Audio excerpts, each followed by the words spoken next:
You are not in your bed. Not the one with memory foam, fluffy pillows and soft sheets that still carry the scent of laundry detergent and dreams. This morning you wake up somewhere else. Somewhere older. Somewhere stranger. This morning you wake up in ancient Rome. The first thing you notice is the smell. It isn't terrible, just different. It's the scent of smoke, sweat, old wool, stale bread, and time. The air feels heavier here, as if it's been recycled for centuries, moving slowly through brick walls and tired lungs. You blink, but your eyelids are stuck together with the kind of sleep that comes from a restless night on straw. And that's exactly what you're lying on. A straw mattress, if you can even call it that. There's no cushion, no feathers, no springy coils, just dry, brittle stalks stuffed into a sagging cloth sack. They poke through the fabric like tiny spears, scratching your back, your arms, your thighs. You shift slightly, and the straw crackles beneath you. Some of it falls out from a small tear near your hip. You think about putting it back in. Then, you don't.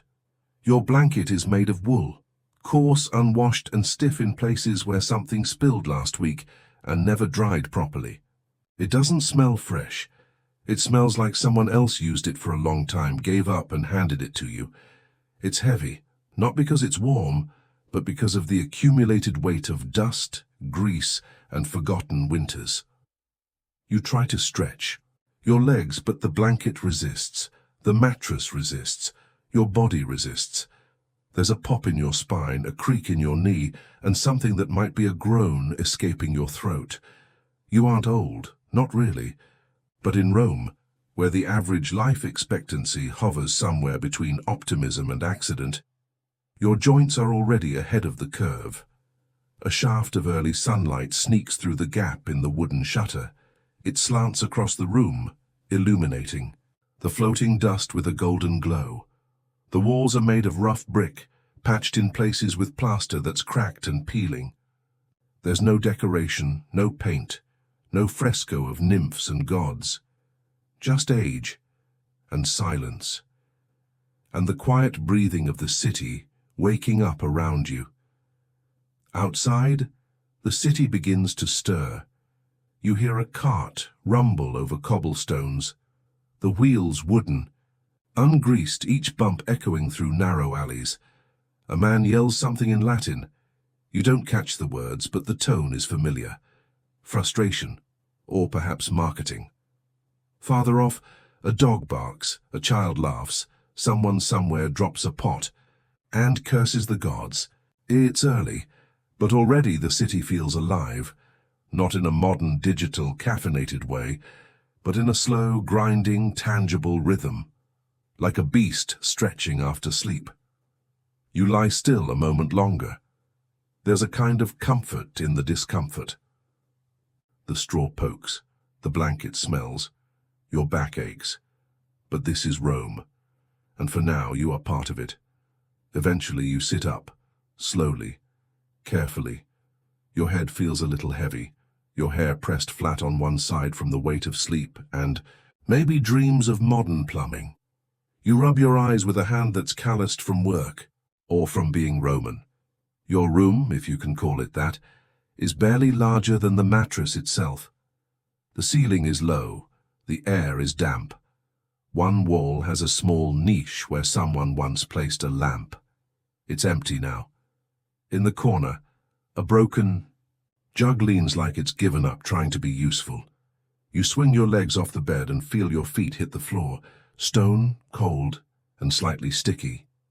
You don't ask why.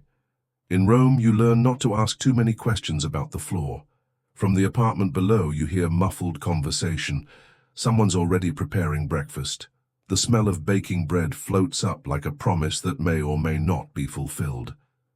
You also smell something less promising. Urine, probably.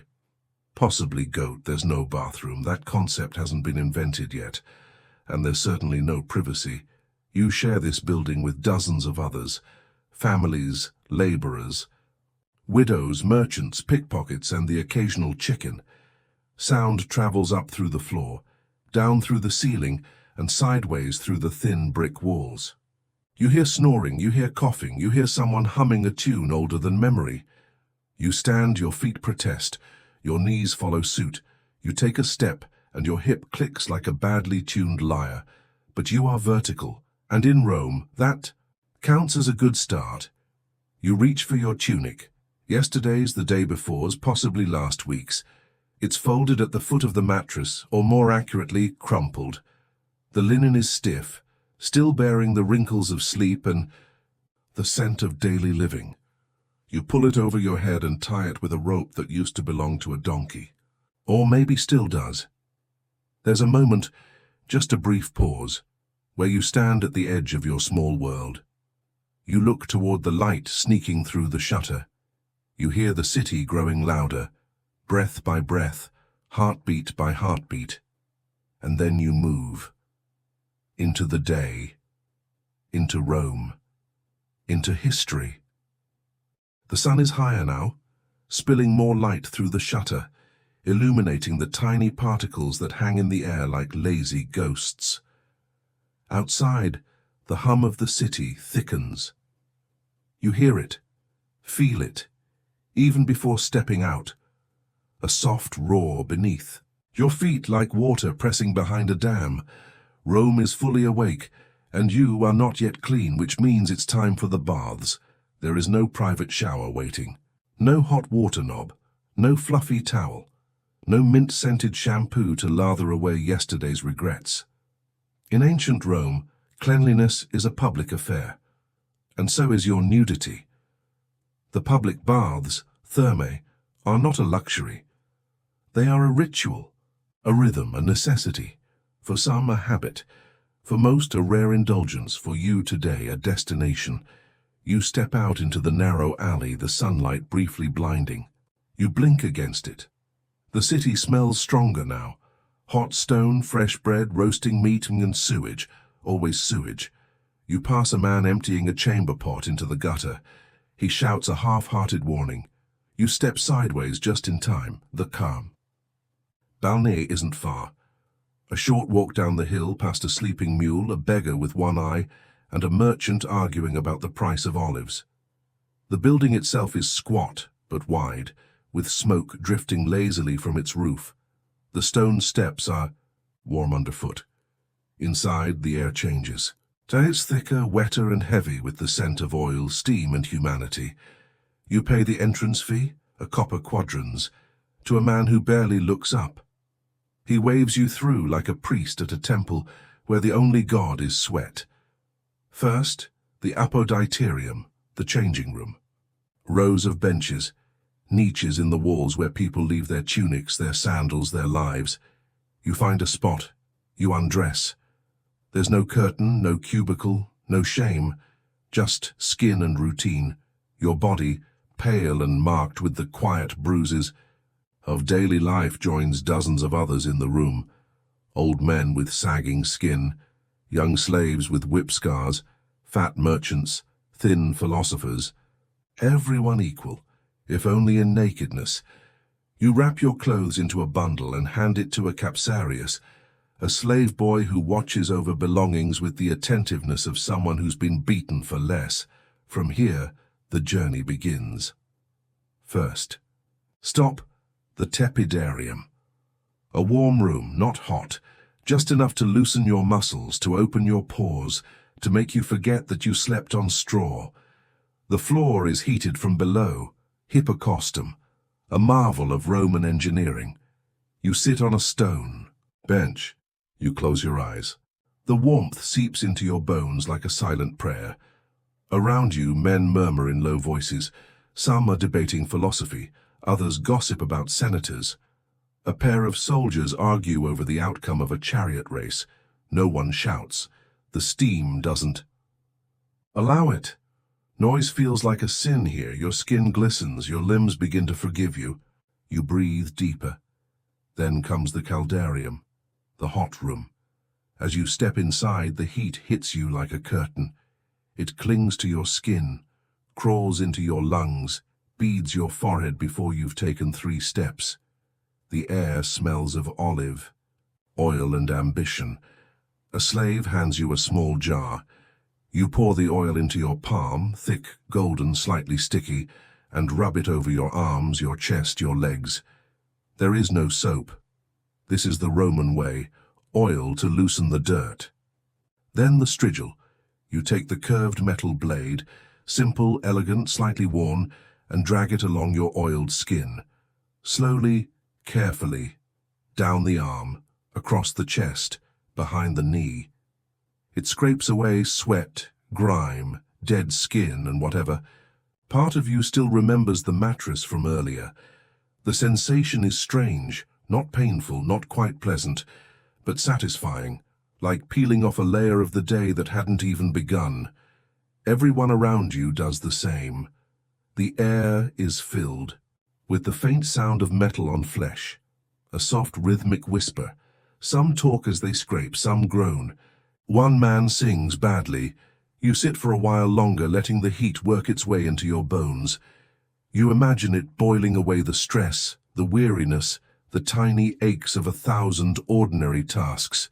You start to feel new, or at least less old. When the sweat becomes too much, you move to the frigidarium, the cold plunge. The air is cooler here, the steam less aggressive. The pool is stone, square and still. You lower yourself in inch by inch. The water bites at first, sharp, sudden, real.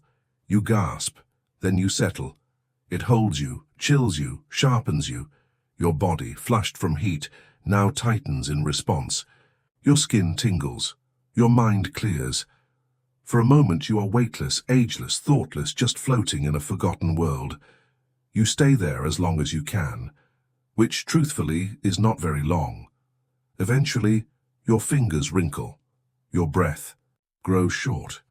You emerge, clean, cold, and strangely content. Back in the apoditerium, the Capsarius hands you your clothes. He's rummaged through them, of course, he always does. But nothing's missing, or nothing you'll miss. You dress slowly. Your tunic feels rougher now against freshly scraped skin. Your sandals pinch slightly, but everything is lighter. Your body moves with more ease. Your shoulders sit lower. Your breath flows more freely.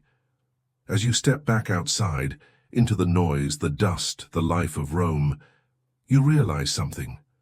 You are still poor, still tired, still uncertain of what the day holds.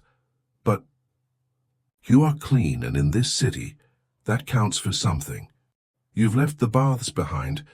Your skin is scrubbed raw and clean, still tingling from the cold plunge. The air outside feels different now, crisper, more present. Rome greets you again with all its sounds and smells, but you carry a thin layer of calm with you, like armor made of steam and olive oil. Your stomach, however, has no such armor. It grumbles loudly. You haven't eaten since yesterday's sunset, and your body knows it. There is no buffet waiting, no buttered toast or scrambled eggs, no rich coffee dripping in a glass carafe. There is no menu. You are a Roman commoner, a tenant in a crumbling insula, a laborer, a nobody, a cog in the empire's eternal wheel. And that means your breakfast is exactly what you expect, almost nothing. You walk toward a stall near the end of the Vicus, a short street corner tucked between a fig vendor and a beggar pretending to be blind. The stall is made of mismatched wood, its roof sagging like an old man's spine. Behind it stands a woman whose face could frighten Mercury himself, not from malice, but from having seen too many mornings without. Kindness. Her hands are flour-dusted, her eyes sharp, her bread legendary, but not in the way you'd like. On the counter lies a basket of panis plebeius, the bread of the people. It's not warm, not soft. It has never known the inside of a hearth. Fire. It was likely baked yesterday or last week. It stares back at you like a dare. You offer her 2 quadrantes. She grunts, tosses you a chunk, and returns to kneading dough with the same expression most people reserve for political betrayal. You take your prize and walk away. The bread is dense, so dense, in fact, that it could double as a weapon. You knock. it against a column in passing. It makes a dull, honest sound. No give, no lies. You find a spot beside a crumbling wall, beneath the fading graffiti of a gladiator someone once adored. You sit on the edge of a stone, letting your body settle into its roughness. Across the alley, a cat chases something invisible. Above you, laundry flaps in the wind. Tunics, cloaks, a single sandal for some reason. You break the bread with effort. The crust fights you, flakes scattering like dry leaves. Inside it's greyish, dense, slightly sour, made from coarse barley, not wheat. Wheat is for the rich. This is what's left when the empire has taken its share. You chew and chew and chew. It's not so much food as a commitment. You don't eat it for flavor. You eat it to remind your stomach who's in charge. Next to you, a boy dips his bread into watered-down wine. He sees you watching and offers you his jar. You nod and take a sip. The wine is weak, almost tasteless, more water than grape, but it's clean. And in this city, that's a luxury. You tear another bite from the bread. There are no toppings. No cheese, no honey, no jam. But for a moment your mind drifts, imagining a smear of olive oil, a pinch of salt, a single fig placed reverently on the crust. Luxury, fantasy, fiction. Around you, the street begins to hum louder. The vendors are shouting. Children are chasing each other with sticks. A goat walks by with the confidence of a senator. Rome doesn't pause for your hunger. It just continues. You finish the bread slowly. You've grown used to its resistance. The chewing becomes meditative, rhythmic, like the turning of a millstone. There is no hurry. There never is when the food is this dense. When you're done, you brush the crumbs from your tunic. They fall to the ground and are quickly claimed by pigeons, ants, or fate. You thank the boy for the wine. He shrugs like a true Roman. Everything is temporary, including courtesy. He walks away barefoot, whistling something tuneless. Your hunger is not gone, not entirely. But it's quieter now. Satisfied in the way a fire is satisfied with damp wood. Reluctant, but not angry. You stand. The day awaits. You are fed, not well, but enough. And in Rome that means everything. Your stomach isn't full. But it isn't empty either. It rests in that peculiar Roman state of good enough. You wipe your hands on your tunic, not because they're dirty, but because it feels like something people do when they've eaten, even if what you ate could double as roofing tile. Now it's time for work. You are not a senator. You are not a patrician, a poet, or a philosopher in flowing robes who lounges beneath colonnades quoting Cicero before lunch. No, you are something more common, more useful, more replaceable. You are a laborer, perhaps a porter, perhaps a brick hauler. Perhaps you do something so ordinary no one remembers to ask what it is. All you know is that if you don't show up, someone else will, and they might do it cheaper. You begin your walk. Rome in the morning is not quiet. It is never quiet. Even the cobblestones seem to talk. Click-clack, creak, groan, grit-slide, beneath the sandals, carts, hooves, and footsteps of a city that wakes like a beast stretching after sleep. Every street breathes heat, noise, and intention.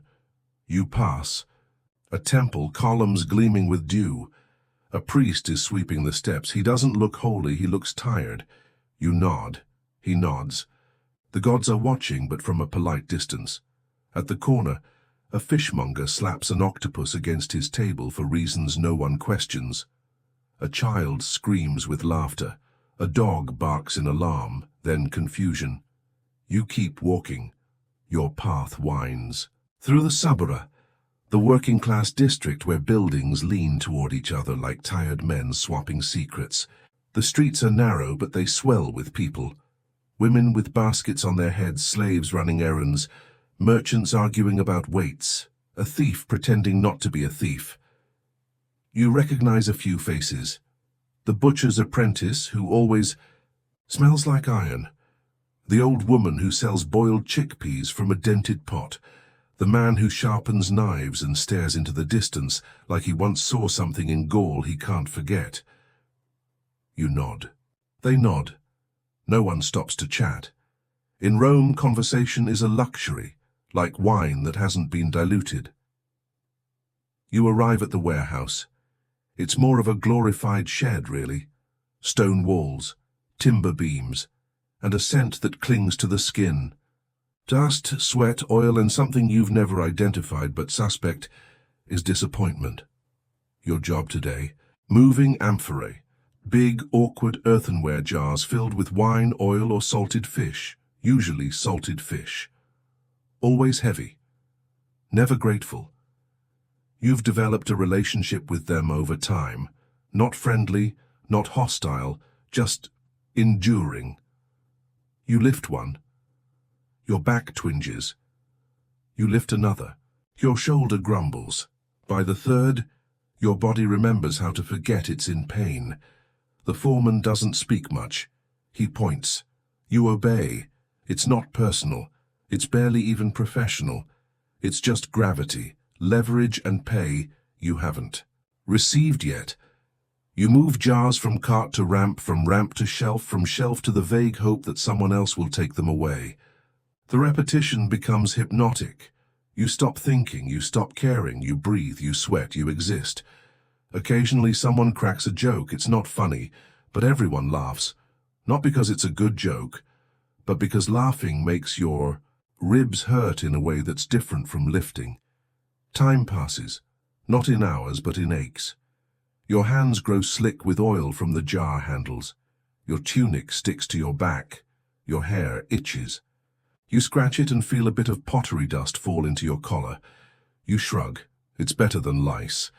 Around midday, the sun grows bold.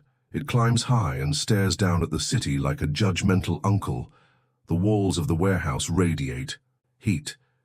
You feel it rising from the ground, curling up through your sandals, making your toes question their life choices. You pause for a drink, tepid water from a shared jug that tastes faintly of tin and barley. You don't ask why. You don't care. The foreman lets everyone rest. 10 minutes, maybe 15 if he's distracted by a passing donkey. You sit on a stone, legs wide, shoulders slumped, head back. For a moment everything is still. You hear the distant clang of a smith's hammer, the soft chanting of priests at a nearby shrine, the buzz of flies, and the beating of your own heart. Steady, stubborn, a reminder that you're still here. Eventually the break ends. The jars are still waiting. The carts still need unloading. The work, like the empire, is eternal. You rise, not quickly, but you rise, and that, in Rome, is enough. The work is done, or at least the kind that bruises your back and scrapes your knuckles. The amphorae are stacked, the sweat has dried on your brow, and your arms feel like they've been carved from wood, rough, splintered, but still attached. It's still early. The sun has not yet reached its peak, though it's climbing confidently, scattering light across rooftops and warming the stone beneath your feet. Your stomach is quiet now, filled with bread and watered wine. You're not full, not truly, but Rome doesn't concern itself with your comfort, so you go to the market not to buy. That would require coin you do not have, but to walk, to see, to be in the crowd, where the day pulses loudest. In Rome, the forum is more than commerce. It's theater, it's politics, it's gossip disguised as economics, it's life condensed into stone stalls and shouted promises. You take a left at the cracked aqueduct, past the man who always sleeps upright against the olive barrel. He nods at you. Or maybe he's asleep. You don't ask, you never do. The smell hits you first. Not one smell, as a mosaic of them. Sweet figs split open in the sun. Fresh fish laid on beds of wilting thyme. Sweat. Garlic. Cheese that could double. As a weapon, urine, baking bread, dust, leather. It's awful. It's delicious. It's Rome. Then comes the noise. Vendors calling out. Voices hoarse from repetition. Women bartering with the intensity of generals. Chickens squawking. A dog barking at nothing. metal clanging on wood, laughter, curses, arguments. That may be about price or pride or family history. It's hard to tell. You weave through the crowd shoulder to shoulder with slaves, freedmen, merchants, and mothers. Everyone is moving. Everyone has somewhere to go except for you. You pass a man selling dates. He lifts one and proclaims it's so sweet the gods themselves would beg for more. You smile. He notices. For you, only 2 quadrantes, he says.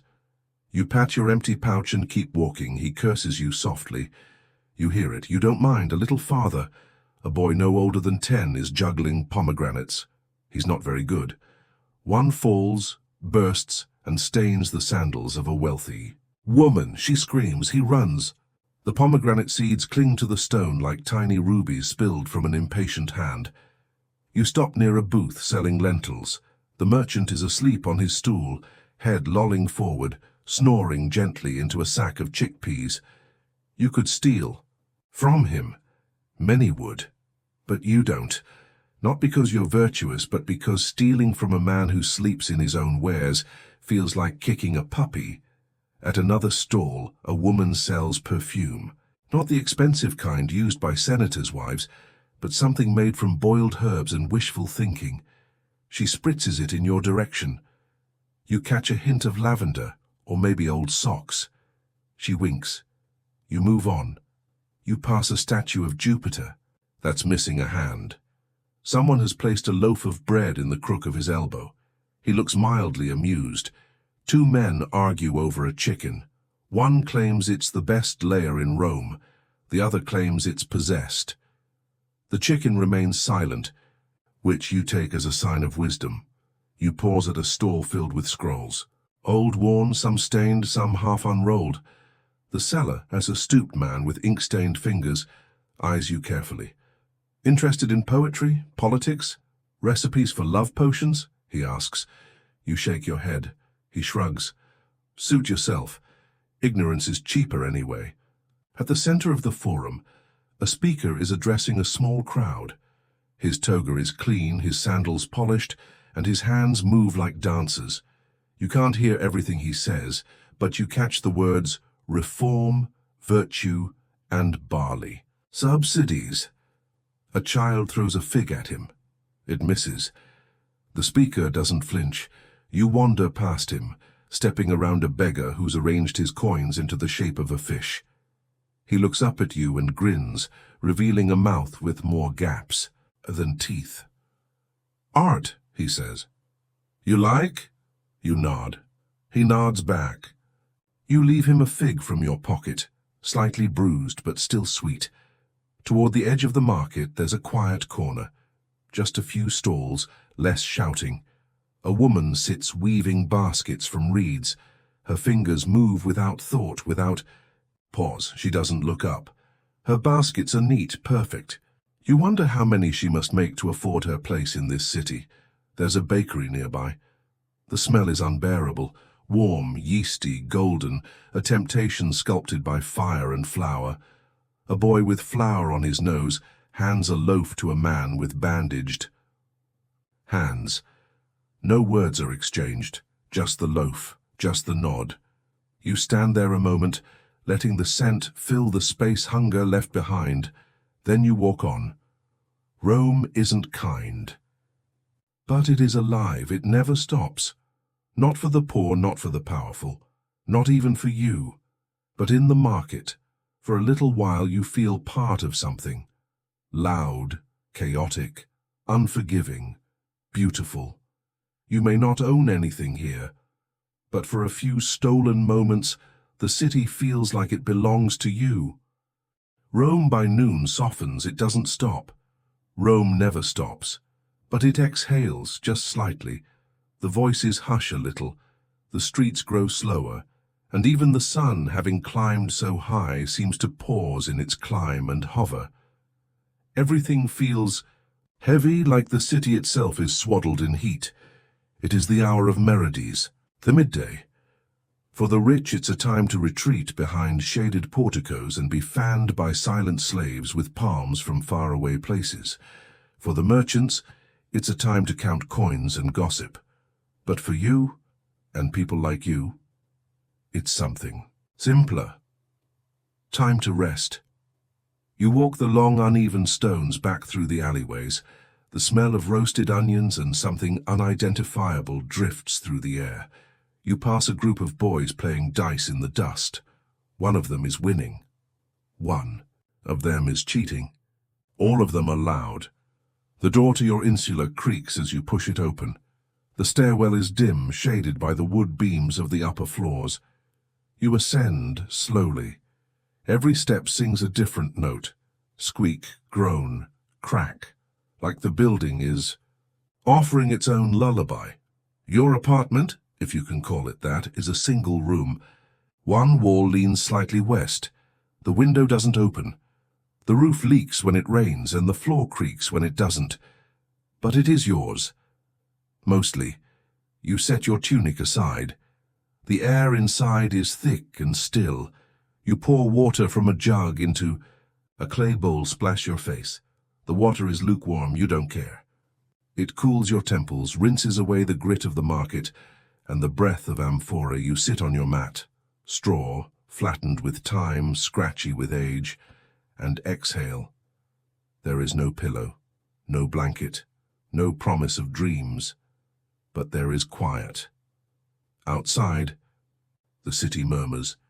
You hear it but from a distance now, a child crying, a cart rattling over stone.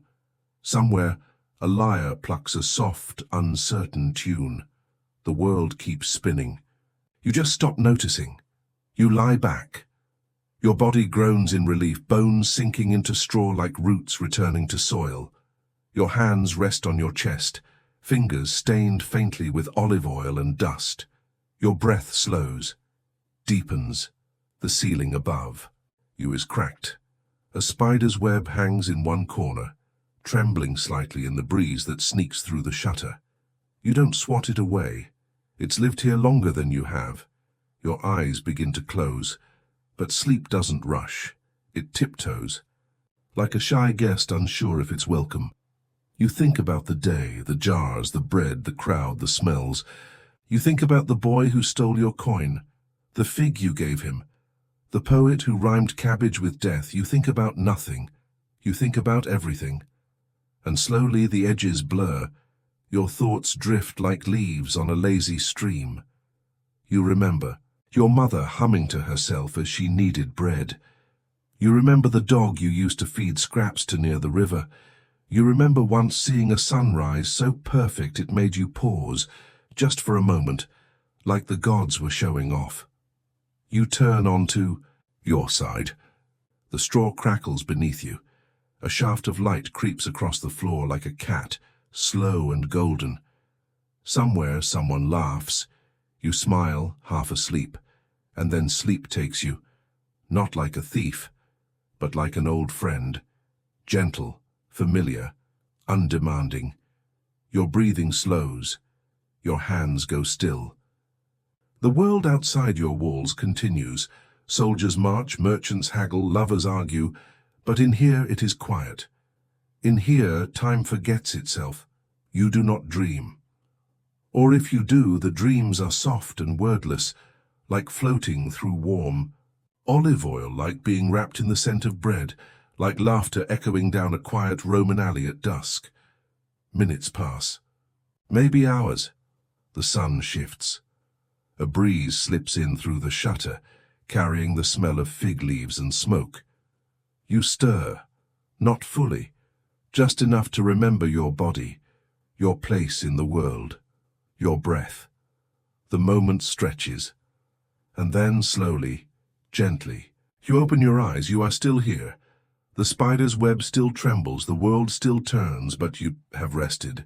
And in this city, that's a small miracle. The nap leaves you soft, not fully awake, not fully asleep, that in-between place where your limbs are heavy, but your thoughts are light. You stretch, slowly, like the sun does behind a lazy cloud. Your fingers graze the woven mat. The straw crackles like it's agreeing with you. You sit up. The light through the shutter has shifted, warmer now, less demanding. The city outside hums again, louder than before. Rome has shaken off its siesta and resumed its rhythm. Sharp, swift, and slightly chaotic. You step outside. The air is warm but not harsh. The shadows stretch longer now, leaning toward evening.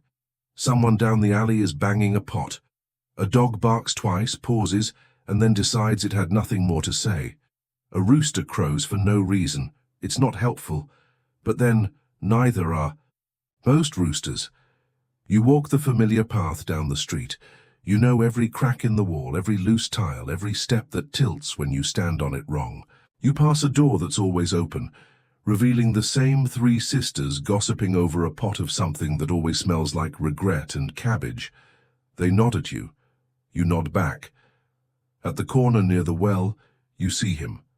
Cassius, leaning against the wall like he owns it, like the wall asked him to. His tunic is slightly cleaner than yours, which means nothing. His sandals are worn but confident. His grin is as crooked as a borrowed nail. Still breathing? He asks, as if it's a punchline. Barely, you say.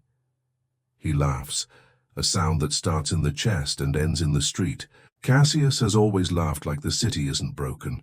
You admire that about him. Even if it's delusion, you walk together, not fast. You have nowhere to be. And even if you did, Rome would delay you. You turn into a quieter street. Children run past, trailing shouts and dust. A woman yells at a boy for stealing a pear, but she's laughing too, and the boy knows it. Cassius nudges you. Did you hear about Marcus? You shake your head. He fell in love. With who? A statue? No. Worse. A woman with opinions. You both laugh. He tells you the story. Half true, fully embellished. Something about a runaway slave pretending to be noble, a forged ring, and a duel that was stopped because someone sneezed at the wrong time. You don't believe half of it, but you don't need to. That's not the point. Gossip in Rome isn't about accuracy, it's about rhythm, delivery, the way a story winds through truth like a cart through traffic, swerving, slowing, colliding, but always moving forward. You stop at a street corner. Someone has painted a crude drawing of a senator with a donkey's ears. Beneath it, he talks more than he thinks. Cassius smirks. Poetry, he says. A man nearby is selling boiled eggs. Cassius buys two, hands you one. It's warm, salty, a little overcooked. You eat it anyway. Did you hear about Livia, he asks between bites. She's still running that tavern with the suspicious wine. Suspicious? That wine once peeled paint off the walls. You smile. Anyway, he continues, she caught her third husband sneaking into the neighbor's bathhouse. And? She locked him out, naked. You wince in sympathy. He's still living behind the bakery, sleeping next to the flour. Sacks like a sad pastry. You both laugh again. The city around you buzzes, softer now, like the afternoon has mellowed it. A woman passes with a bundle of herbs on her head. A donkey sneezes. Somewhere, a flute plays 3 wandering notes before giving up. You and Cassius sit on a low wall, legs dangling. You watch the people move past, all kinds. Fat, thin, clean, dirty. Soldiers off duty, lovers mid-argument, old men pretending they aren't eavesdropping. Rome is always full of life, full of stories, full of people pretending they're not tired. Cassius nudges you again. Remember Gaius? You nod. He's rich now. You blink. Married into money. Olive grove outside the city. Big house. Indoor toilet. You gasp in mock reverence. An indoor toilet? With a door, a wooden one. Silence for a moment. Then he writes poetry now. Of course he does. You lean back on your elbows, looking up. The sky is still blue, but gentler now. A soft gradient like a promise of rest. Cassius sighs. Not a tired sigh, a content one. This city, he murmurs, it tries to kill you every day. But somehow it also gives you figs, and stories, and friends who steal your eggs. You glance at your now empty hand. He grins. You shake your head. A woman passes carrying a basket of lemons. She hums a tune older than the city. A child walks behind her, dragging a stick through the dust. Cassius stands. "I should go," he says. "My cousin's getting married. Or arrested. We're not sure yet." You nod. Same ceremony, probably. He claps you on the back. "Don't. Die before tomorrow. No promises." And then he's gone, swallowed by the street. One more soul among thousands. You sit a while longer. The wall is warm beneath you. The air smells faintly of time. Somewhere, someone starts laughing, and someone else joins in. The city breathes, and for a moment you breathe with it. Evening in Rome comes quietly. Not with silence, but with softness. The edges of buildings grow less sharp. The shadows grow longer. The air changes. Not cooler, not yet, but gentler. The city exhales as if it's been holding its breath. All day, you walk home. Your sandals scrape the stone, worn leather whispering with every step. The crowd has thinned. The marketplace is almost empty now, just a few stragglers finishing the day's haggling, or lingering to tell one last story before the stars interrupt. You pass a woman sweeping dust from her doorstep. A man pours water on the street outside, his shop tamping down the heat. Somewhere a lute plays, and clumsy, unsure but earnest. The sky fades from gold to peach, from peach to lavender. You reach your insula. Climb the stairs slowly. Your limbs are tired, but it's a comfortable kind of tired, the kind that comes from earning every ache. Inside, your room is dim. You light a small oil lamp. The flame flickers once, then settles, casting golden shadows that dance across the walls. Your space is simple. A bowl, a mat, a cracked pitcher. But it's yours. At least tonight. Dinner is what you expect. You remove a small parcel from beneath a loose floor tile. Bread? The same kind you ate this morning, only a little drier, a little less forgiving. You break it with a grunt. You chew slowly, as if the act might coax flavor from memory.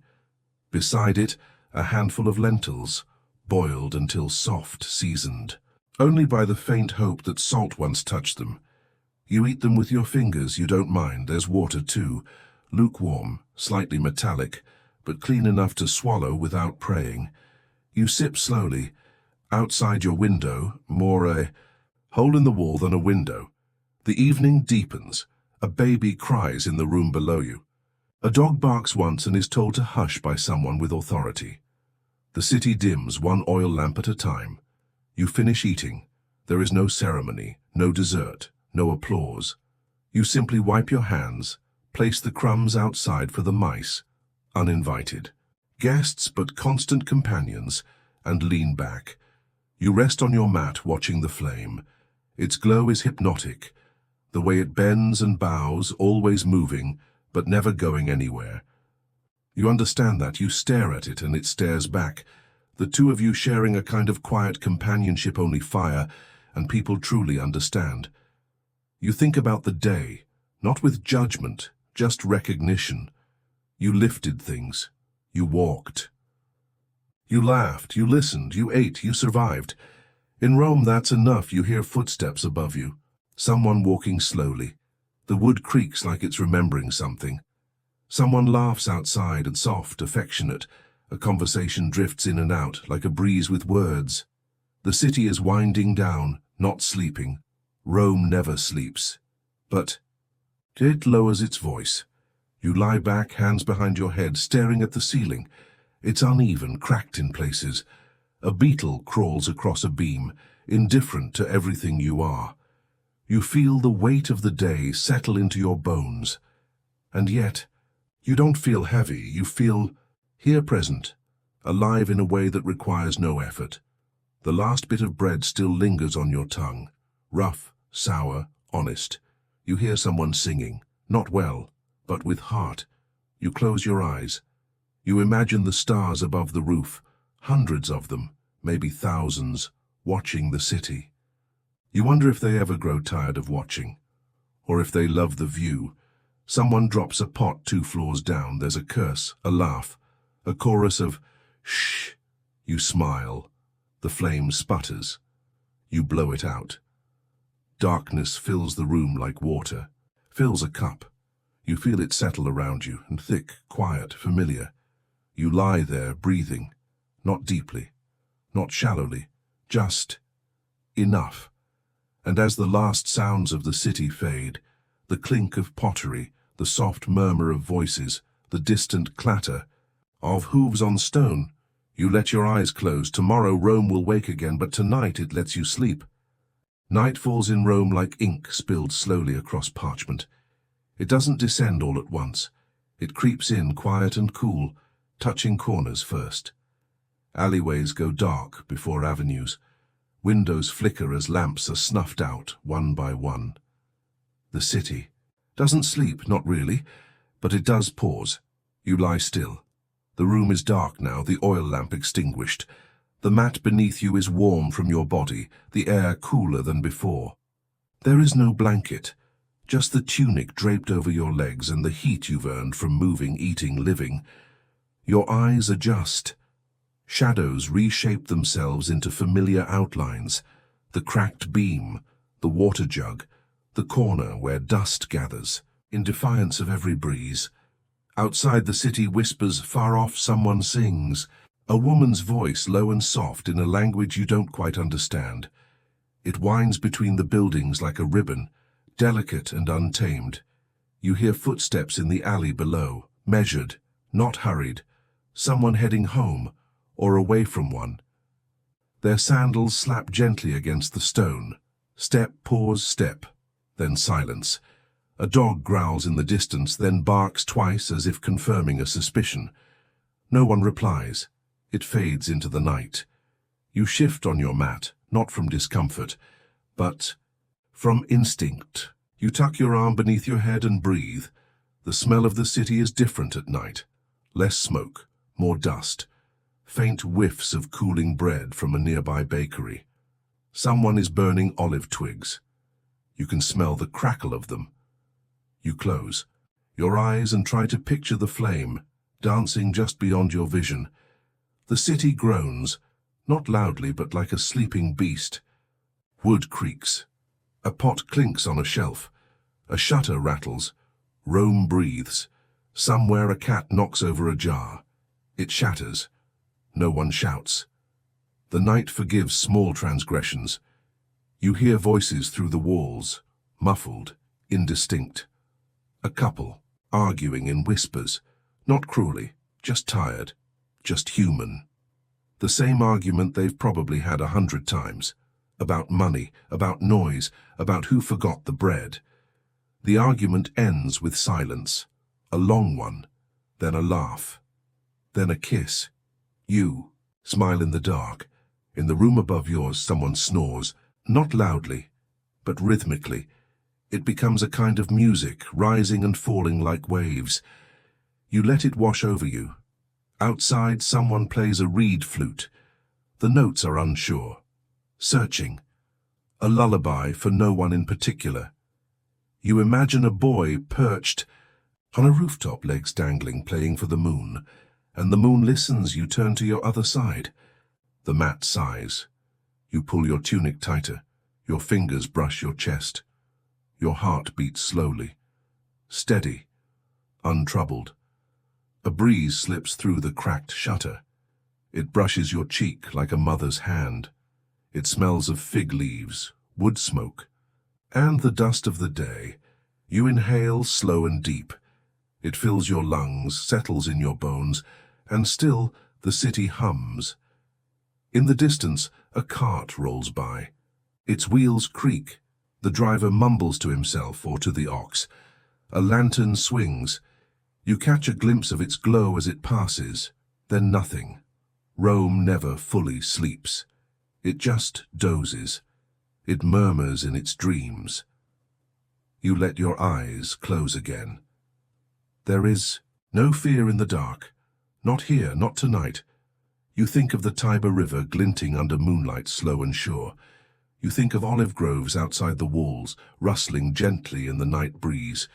You think of stars, scattered like seeds across the sky. You think of nothing, just breath, just warmth, just now. The city offers its sounds like a lullaby.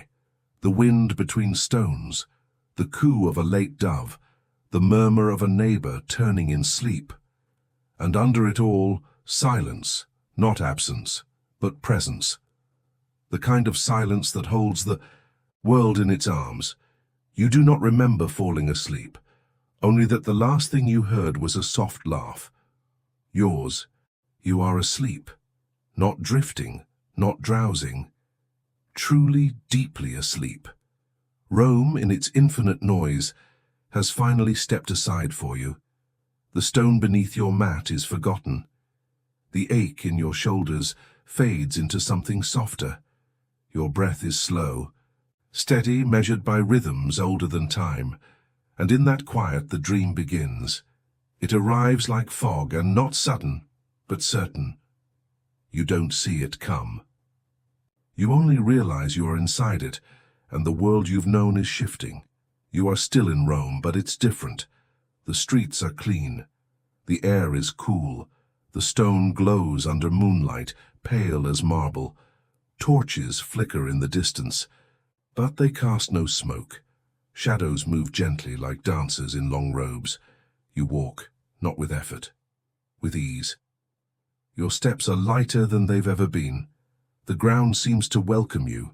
No beggars call out, no carts crowd the way. The city is yours alone for now. You turn a corner, and there it is, the Forum, but not as you know it. Grand, silent, sacred. The columns reach higher. The statues are whole. Even the gods seem to lean in, watching you pass. You nod to Jupiter. He nods back. There's music, faint, carried on air. A lyre? A nursery, a chorus of voices, wordless, humming a tune too old to name. It fills your chest like warm wine. It makes you smile. In the dream, you are not poor, not tired, not hungry. You are only yourself, whole, present, free. You pass a fountain. Water flows clear as sky. A woman dips her hand in it. She looks familiar, eyes like yours, hair like your mother's. She doesn't speak, but she smiles. Farther on, you see people you know. Cassius, dressed in a tunic too fine for reality, balancing a fig on one finger. Livia, standing behind a tavern bar made of gold, her bad wine turned sweet, her laugh echoing like bells. You. Wave. They nod. As if this dream belongs to all of you, you reach the steps of the temple. But instead of statues, there are books, stacked high, glowing faintly. Scrolls float, unrolled, telling stories you've never read but somehow remember. You see your own name carved gently into one of the pages. You don't ask why. You don't need to. In dreams, explanations are interruptions. The wind shifts. The torches flicker. A bird passes overhead, its wings made of parchment. You follow it, through arches older than memory, into gardens that bloom with plants you cannot name. Silver petals, vines like braided silk, trees humming softly. You sit beneath one. The grass is soft. Your back straightens. Your breath deepens. You listen not to the city, to yourself. And in that stillness the dream speaks, not in words, but in knowing. You are not alone. Not in Rome, not in dreams, not in life. You are part of something older, wider, deeper, a thread in the tapestry, a breath in the choir. The stars above pulse gently. You lie back, staring up at them. They blink at you, patient, kind, and one by one they descend. Not falling. Floating. They gather around you, whispering nothing, humming everything. You close your eyes.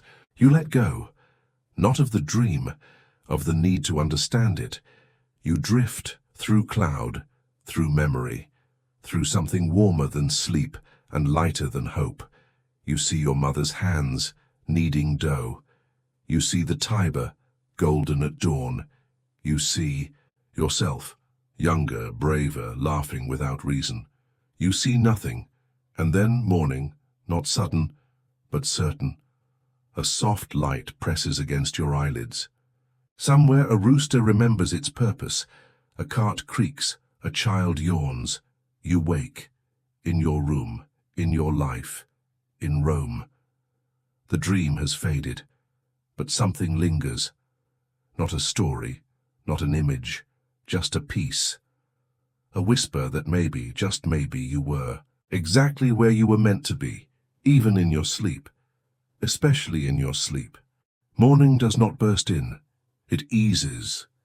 It seeps. A pale beam of light slides through the cracks of your shutter, painting a line across the wall. The silence breaks slowly, first with a sigh, then with a breath, then with a distant cough, a quiet clang, a bird clearing its throat in song. You do not open your eyes, not yet. You listen, the mat beneath you is still warm. The room still dark enough to pretend. Your body feels heavy in the gentlest way, like it belongs entirely to gravity again. The weight of sleep hasn't left you, not completely. It drapes over you like a familiar blanket. Your dream is gone. But not forgotten.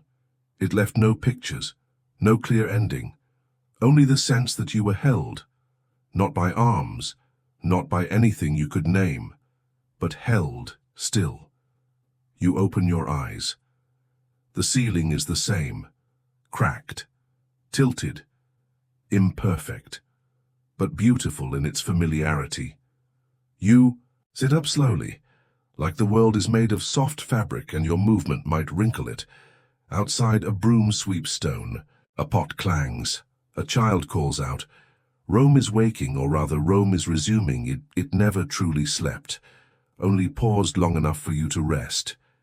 You stand, your legs ache, but not badly. Your back complains, but you've heard worse. The tunic you slept in is wrinkled. You shake it out and stretch, bones popping like kernels. You pour the last of your water into a bowl and splash your face. It is colder than expected. It helps. You step to the window, if you can call it that, and look out. The alley is bathed in soft gold. Light bounces off windows. Dust dances in lazy spirals. Someone sings, off-key but full of heart. The same dog as yesterday scratches at the same spot on the same step. You smile. The world hasn't changed. But you have. A little. You don't rush. You move with morning's rhythm, a slow, deliberate kind. There's nothing urgent today. No war, no wedding. Just Rome and whatever it brings. You gather your things, and not many. A pouch. A piece of bread from beneath the tile. Your sandals, worn and waiting. The world calls, not with shouts, but with a shrug. If you're ready, it says, you are.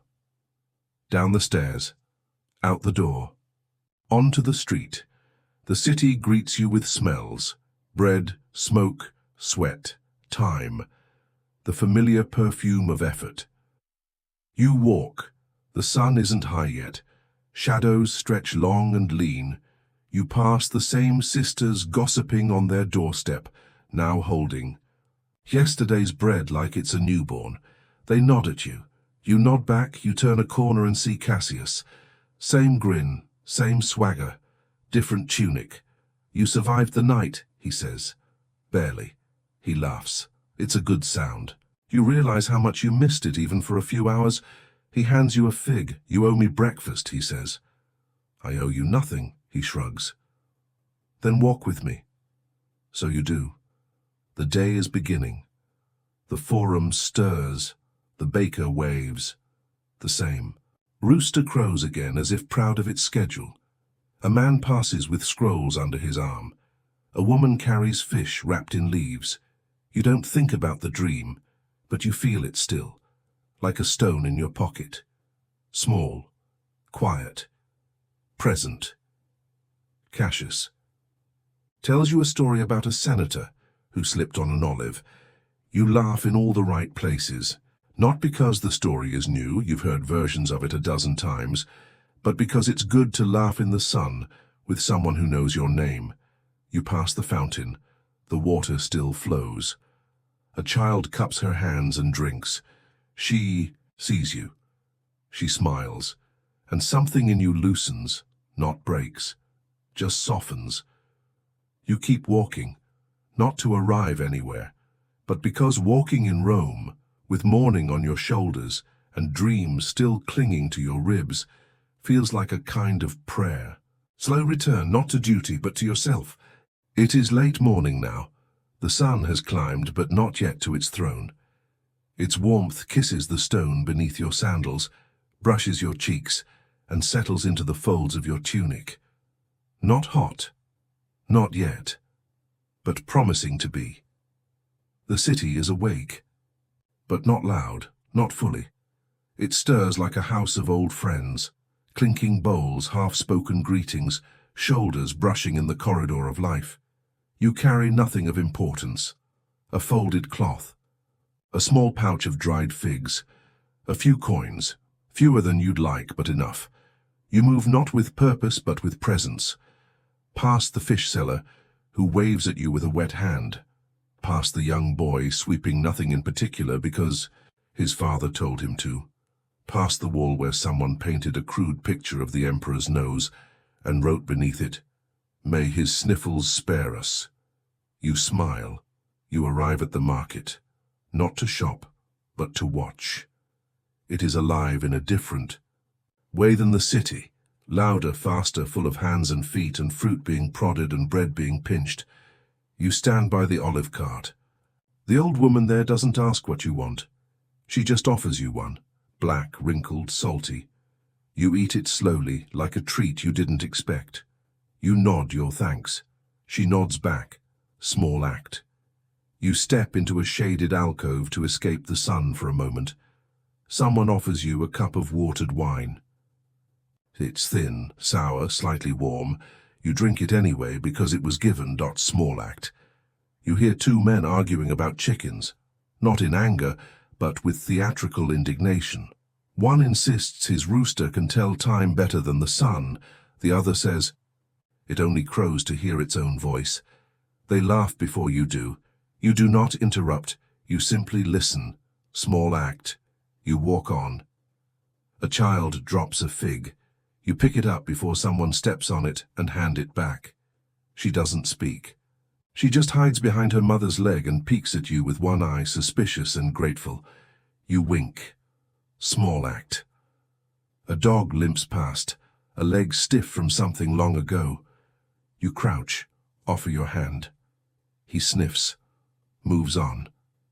You don't call after him. You just let him be. Small act. You pass the bakery. It smells of flour, heat, and dreams. A woman is kneading dough. Her arms are strong. Her eyes are tired. You nod. She nods. No words. Just flour between fingers. Small act. You find a stone bench beneath an old tree. Gnarled, cracked, familiar. You sit. Not because you're tired, but because sitting is sometimes its own form of gratitude. You close your eyes. Listen again, to Rome breathing, to a boy humming, to wind against tile. You open them when someone sits beside you. It's a stranger, older. His tunic is patched, his feet bare. He does not speak. Neither do you. He takes out a small wooden box, opens it. Inside a carved bird, simple, worn. He sets it on the bench between you like an offering or a memory. You look at it, he nods, you nod. He closes the box, stands, walks away. Small act. You stay a while longer. The tree shades you. The bench holds you. Time forgets you, which feels kind. Eventually you stand, stretch, move on. The city unfolds again before you. Walls and windows, pots and prayers, bread and bodies, everything alive, everything moving, everything waiting to be noticed. So you notice. You return the borrowed cloth. You help a boy lift a sack too heavy for his arms. You fix a crooked door hinge with a stone wedge. You share half your figs with someone who pretends not to need them.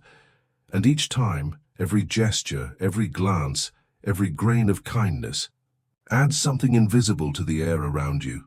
Rome does not reward it, but you don't need it to, because in these small acts, unnoticed, unpaid, unsaid, you feel something shift inside, not loudly, not grandly, but deeply, like roots finding water.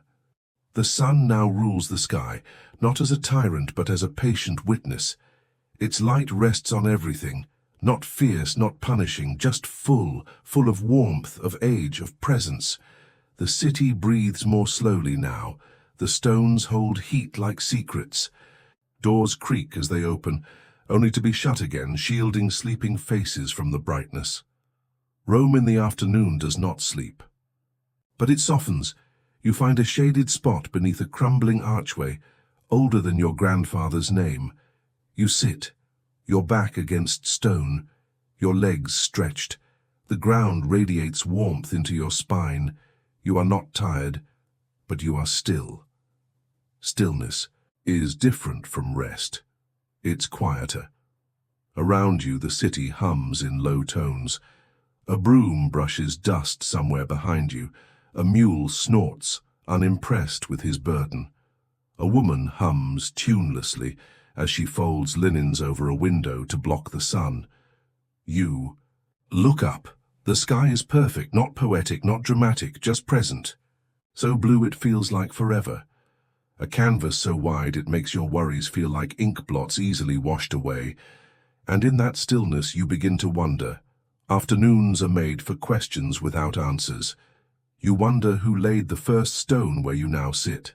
If he had a name, if he cursed the heat that day, if he hummed as he worked, you wonder if that olive tree across the square remembers when it was a sapling, or if time stretches too far for trees to care. You wonder what you've forgotten. Small things, a scent from childhood, the name of a girl you once liked, a story you meant to tell but never did, and larger things too. Why you were born into this body, into this time, into this city that holds you but does not know you. You let the thoughts come, not to solve them, just to greet them. A boy runs past, barefoot, laughing. He carries a broken wheel and spins it like it's a treasure. You smile, because you know the joy of simple things, a warm stone, a fig in your pocket, a breeze when you least expect it. A breeze comes now. It arrives with the subtlety of a friend, not knocking, just entering. It lifts the edge of your tunic.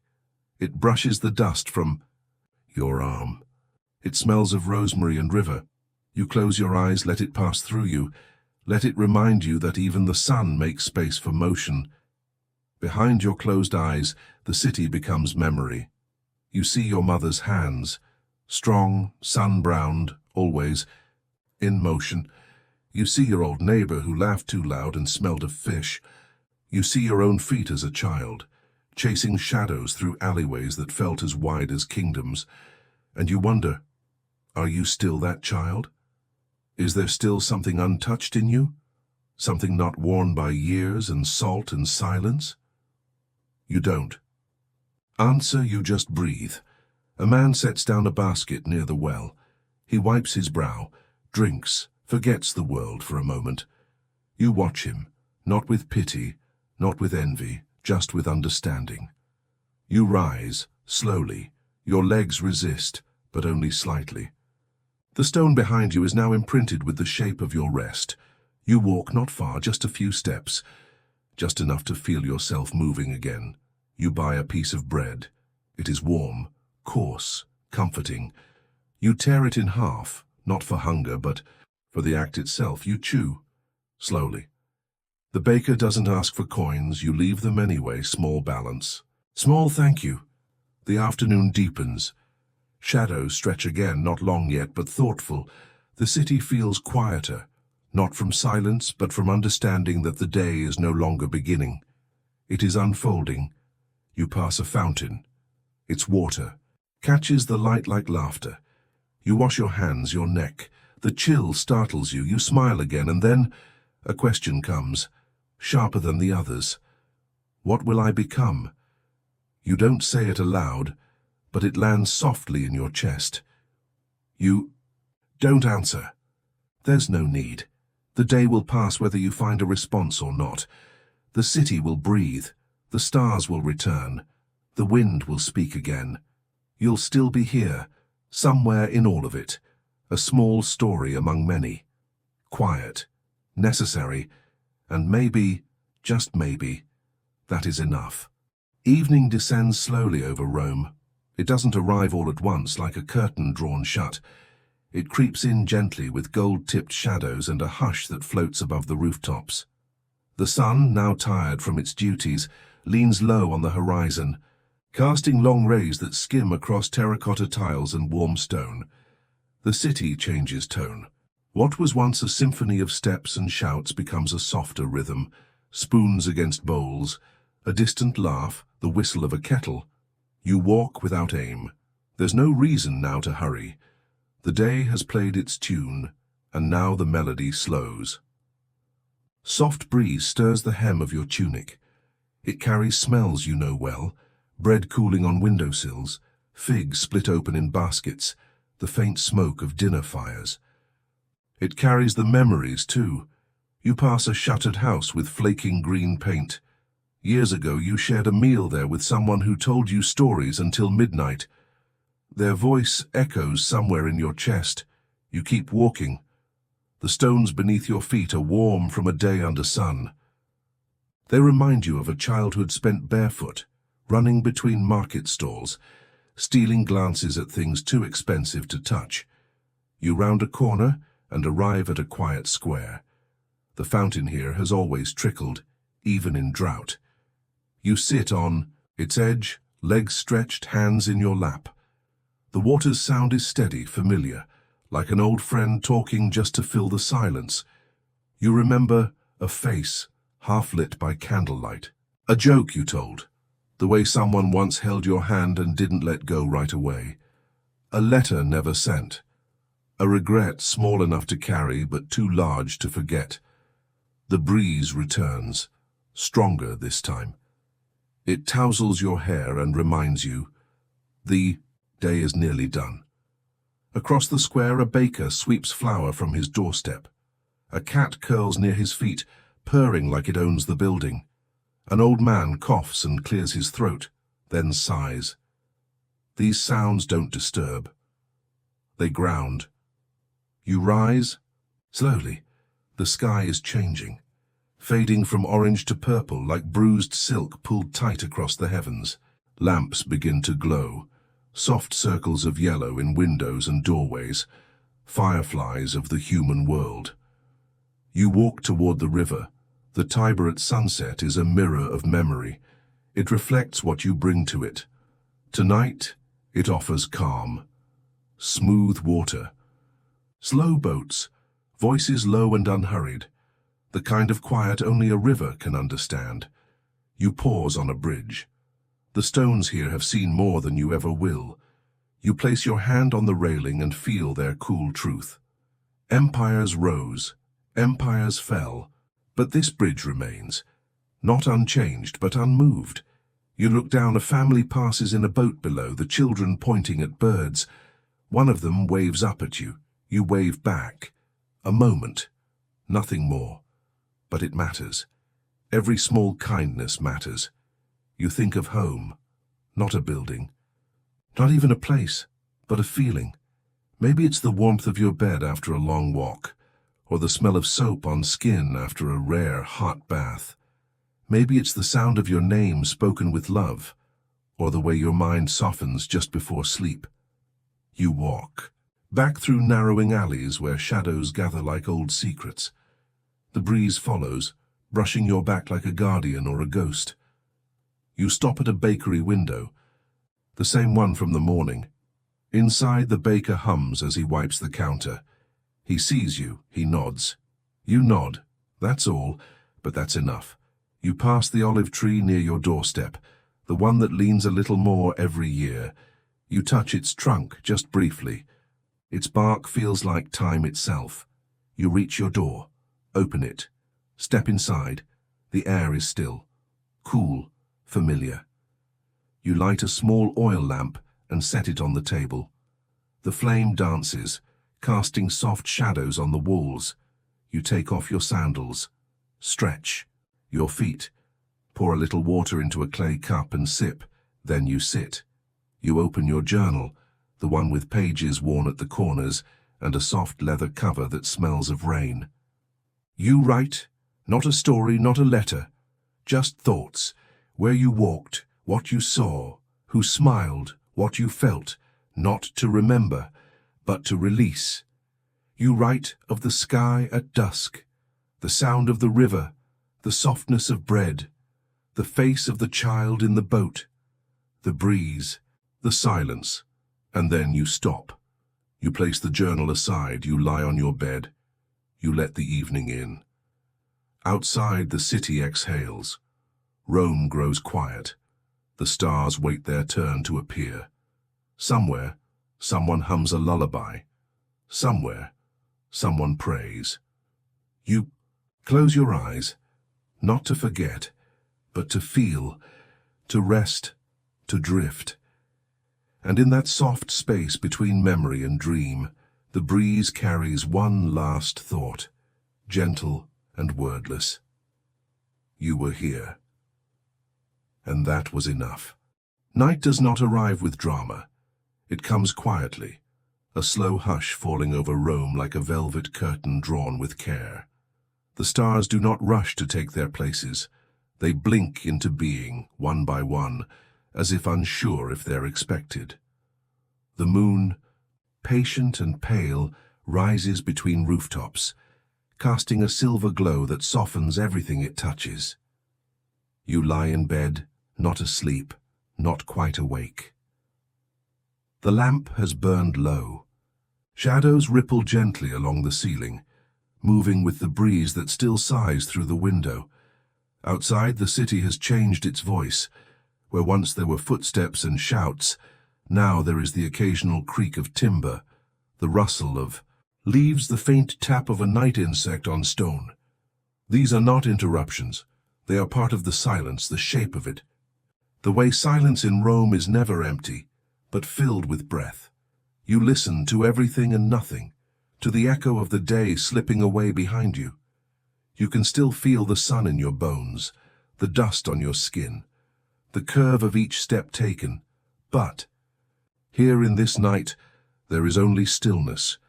It is not the stillness of absence, it is presence, of fullness without noise. You let it wrap around you. You think of the city sleeping, thousands of hearts beating under hundreds of roofs, each dream unfolding like parchment, stories inked in starlight and warmth. Some dream of love, some of fear. Some don't dream at all, too weary, too full. You wonder what you'll dream. You close your eyes, but the night keeps you awake. Not harshly, gently, as if it has one more thing to show you. So you sit up, throw a cloth over your shoulders, step out to the small balcony overlooking the narrow street. The stones glimmer under moonlight, soft and silver. A dog sleeps curled by a doorway. A candle flickers in a window opposite yours. A breeze glides past your face. It smells of lavender and smoke and the river. You breathe in. You wonder, not for the first time, what the city remembers. All these lives, all these years. Layer upon layer of love and war, of loss and hope, of laughter and quiet meals. And now, your day, small, unremarkable, unnoticed, becomes another thread in Rome's fabric. You smile. It is a comfort to be forgotten by history and remembered by the night. You return inside. Lie back down. The bed creaks softly, a friendly sound. You pull the blanket up to your chin. Your body is heavy now, willing, ready. Your thoughts begin to slow. They no longer wander but drift. You see the river again, shining in twilight. You see a hand waving from a boat. You see the olive tree leaning against time. You see the stars watching. And you let yourself go, not into sleep exactly, but into the shape of silence, where your breath is the only sound, where the city guards your rest, where dreams bloom without noise, where night holds you, gently, entirely, and says, "You are home." There is a time before morning that does not belong to night, a time suspended between two breaths, between the fading hush of sleep and the rustle of day. It is not marked by clocks, not even by birds. It simply is. Rome holds its breath in that hour. The stars, though fewer now, still cling to the sky like secrets. The moon lingers dim and distant, reluctant to leave. The streets are empty, not from fear or slumber, but reverence. As if the city itself knows something sacred is happening. You wake, but not suddenly. There is no sound that stirs you, no dream that breaks apart. You simply drift upward from sleep, as if rising slowly through water. Your eyes open. The room is dark, still. You lie there, not moving, not thinking, just sensing. Your body is warm beneath the blanket. The air is cool against your cheeks. The world feels vast and very small, all at once. You don't rise yet. You listen. A breeze outside nudges the shutters. A drip echoes from a nearby roof tile. Somewhere far off, a donkey shifts in its stall.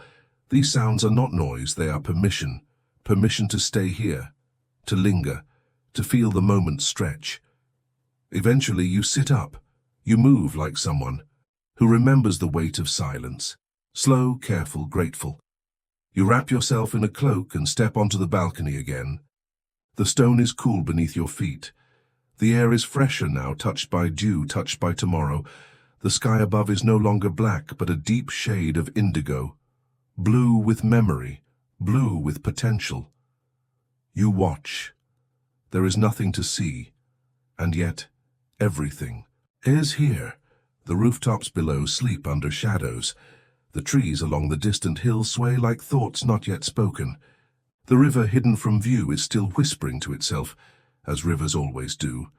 You exhale, the breath clouds before you, vanishing into the air, and then you think, not of worries, not of plans, but of softness, of what it means to begin. Not again, but still, because life doesn't start over each day. It continues, quietly, without applause. You light a lamp, not because you need light, but because it feels kind. Its glow casts gold across the table. You prepare a cup of warm water with honey. You sip slowly. It coats your throat, anchors you. There is no rush. The day has not yet claimed you. You write in your journal, but only a line. Stillness before light feels like truth. You pause, then add, "And I belong to it." You close the book. You place your hands on the table. They are still, but they are not idle. They are preparing, not for battle, but for presence. You step back outside just as the horizon shifts. Not bright, not yet, but a blush of rose, faint and hesitant, seeps into the edge of the sky. One bird calls, just one, a single note. Then silence again. You smile. You stand there, cloaked in hush, in softness, in something older than the city itself, and let the new day find you. Not ready, not prepared, just willing, and that is enough. The first true light of day spills over Rome like a secret whispered to the rooftops. It doesn't arrive in a rush. It peels the darkness away in layers, from black to blue to amber. The buildings receive it with grace. The stones, aged and unmoved, wear the light like old armor, polished by centuries of sun. You are already awake, not because the light woke you, but because you were waiting for it. Watching as its edge crept along the windowsill, claiming corners like a gentle tide, you step into it, not to chase it, not to greet it, but simply to join it. The air has changed. It no longer carries the weight of night. It smells of damp, earth, flower dust, and a promise you can't name. Somewhere nearby, a baker opens his shutters. Wood creaks. Bread waits. In the alley below, the first set of footsteps appears, a man pulling a cart, its wheels groaning against the stone. He whistles a tune you don't recognize, but somehow still know. A new day has begun, but it does not hurry. Neither do you. You pull on your sandals, sling your cloak over your shoulder, and step out into the city. The streets feel wider in the morning, not because they have changed, but because you have. Everything feels new, though it isn't. The same market stalls, the same chipped columns, the same ivy clinging to the aqueduct, but they shine differently now. Morning reveals softness where afternoon casts shadow. You walk toward the fountain, the one where pigeons always gather. Today they wait quietly, as if honoring the moment. You sit on the stone edge and let the sun reach your face. It's warm, honest, a light that does not demand, only offers. You let it in. Children begin to stir in their homes. A door opens. A girl rubs her eyes and drags a stool outside, yawning into the sky. Her mother hands her a cup of something hot. They say nothing. They sip. They sit. They are part of the morning. You walk again, passing shuttered shops slowly opening. Fabric flutters in windows. Someone sweeps dust into the street, then stops to wave. You wave back. No one is busy yet. Busyness will come, but not now. Now is for presence. Now is for breath. You reach the hill behind the Temple of Saturn, where the view stretches across the rooftops like a scroll waiting to be read. You climb with care, not because the path is steep, but because it deserves it. At the top, you sit in the grass still damp with dew. You rest your arms on your knees, and you watch. The sun, now clear of the horizon, spills golden across the forum. Statues gleam, marble glows. Even the dust in the air seems to dance with purpose. The sounds return, not all at once, but gradually. A hammer in the distance, the bleat of a goat, the clink of pottery, but none of it feels loud. It feels like a song beginning, not a performance, but a hymn to the day, to the light, to the ordinary things that carry us. You reach into your satchel and pull out a small piece of bread wrapped in cloth. You tear it slowly, chew, sip from your water skin. It's not a feast, but it nourishes. The pigeons gather near your feet. You toss them a few crumbs. They nod like philosophers. You feel full not just of food, but of place, of now. And as the sun continues to climb, you think to yourself, the day has arrived, not with trumpets, not with conquest, but with light. And that is enough. By mid-morning, Rome begins to exhale. It is not loud, not abrupt, but gradual, like a body stretching after long sleep. The hush of dawn gives way to movement, not all at once, but in careful pieces. Doors open, voices rise, baskets shift, from shoulders to counters. The city begins to breathe. You're no longer alone in your wandering. Now there are others, slow-footed vendors, early risers with cloth-wrapped bundles, a boy chasing a chicken with more confidence than strategy. None of them seem hurried. The pace of the morning still holds sway. It governs with gentleness. Time here is not something to defeat. It is something to accompany. You walk past a pottery stall. A woman arranges jugs on a cloth-draped table. Her hands are fast but tender. She hums to herself, not a song exactly, but a melody. One passed down from somewhere deep in her bones. You pause not to buy, just to watch. The jugs catch the sun, their glazed sides shimmer, imperfect but proud. You think about how much effort goes into what most would overlook. She notices your gaze, smiles. You smile back and move on. You turn into a narrow street where smells of herbs and smoke fill the air. A boy stands on a stool, grinding spices under his mother's watchful eye. His hands are clumsy but trying. You catch the scent of basil, rosemary, garlic, the ingredients of comfort. You breathe it in, deeper than needed, just because it feels good. You hear the hooves of a mule clattering in the distance, a wooden wheel bumping along cobbles. You hear conversation, not sharp, but low and steady, like river water on stone. You turn a corner and enter the small forum. It's busier. Now, not crowded but alive. There's laughter near the fountain. Someone drops a jug and curses softly. A scribe brushes sand from his bench and opens his case of ink. You find a shady spot on a bench beneath a fig tree. The leaves cast dappled light, warm and cool all at once. You sit, not to rest, but to witness, to let the city unfold without your interference. A senator passes, his robes too clean for this early in the day. He nods at no one in particular. Two women share dates from a paper cone, wiping their fingers with the same cloth. A young man, shirtless and sun-tanned, balances a bundle of firewood on his back. He whistles a tune no one else knows. You notice? The sky, still blue, still wide, still yours. You close your eyes. You hear bees somewhere nearby, the rustle of a broom, the chirp of a bird who doesn't care about empires.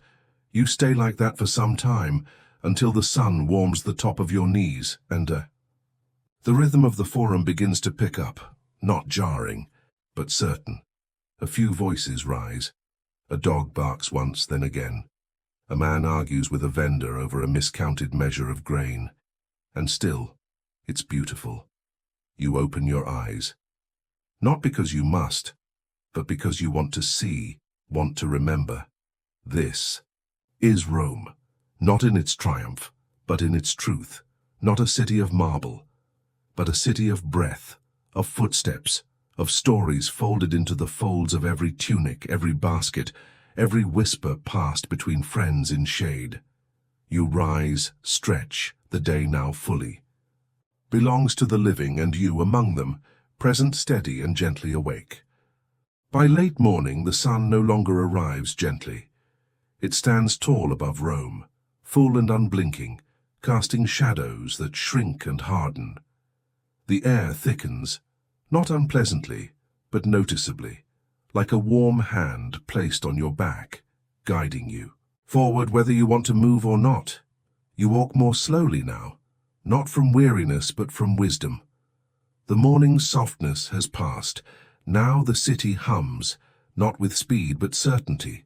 There is rhythm in the stone. Vendors shout gently from under their awnings, calling not for attention but out of habit. Bronze glints in the heat, and the marble of the temples is too bright to look at for long.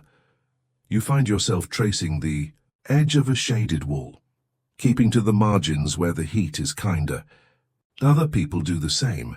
No one walks in the center of the street now. Everyone clings to cool. A boy with a cart sells figs from a damp cloth. They glisten like jewels, dark and soft. You buy one. He says nothing. You nod. It's enough. You sit on a low wall, fig in hand. Bite, sweet, warm, alive. The juice drips to your wrist. You wipe it with your sleeve and don't care.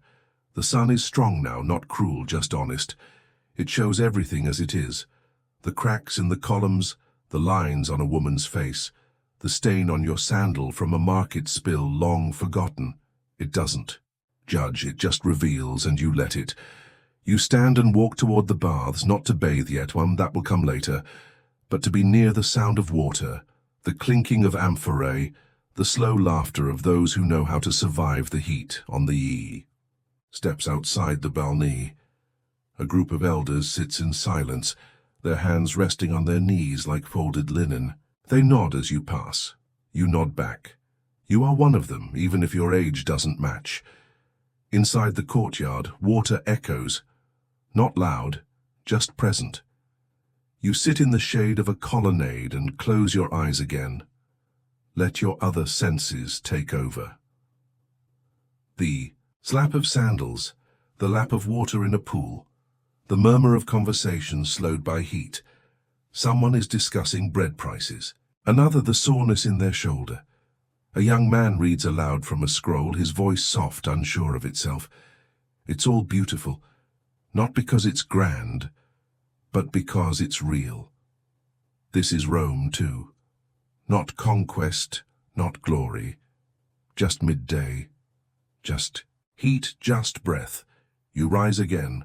The sun is higher still, the shadows sharper. You return to the streets, now quieter. Most people have retreated indoors. Lunch is being served behind wooden shutters. Flatbread, olives, cheese wrapped in cloth. The clink of cups, the rhythm of knives on plates. You don't eat yet. You're not hungry. You walk, past sleeping dogs curled in doorways, past fountains, with steam rising above their cool surfaces, past a child drawing circles in the dust with a stick. You pause at a public well. Draw water with a rope that squeaks. You cup your hands and drink slowly, cold, sweet, alive. A pigeon lands nearby, watches you, tilts its head.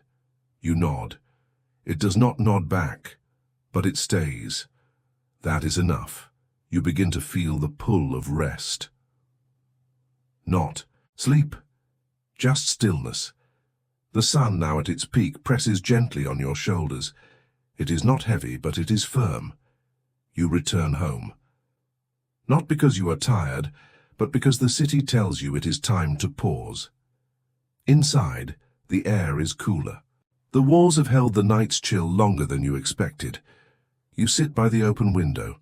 The curtain lifts slightly in the breeze, just enough to touch your arm. You eat a little bread, a sliver of cheese.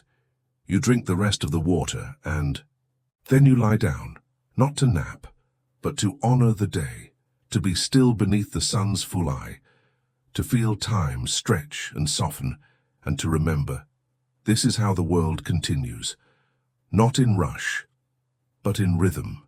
And so the day comes to its quiet end.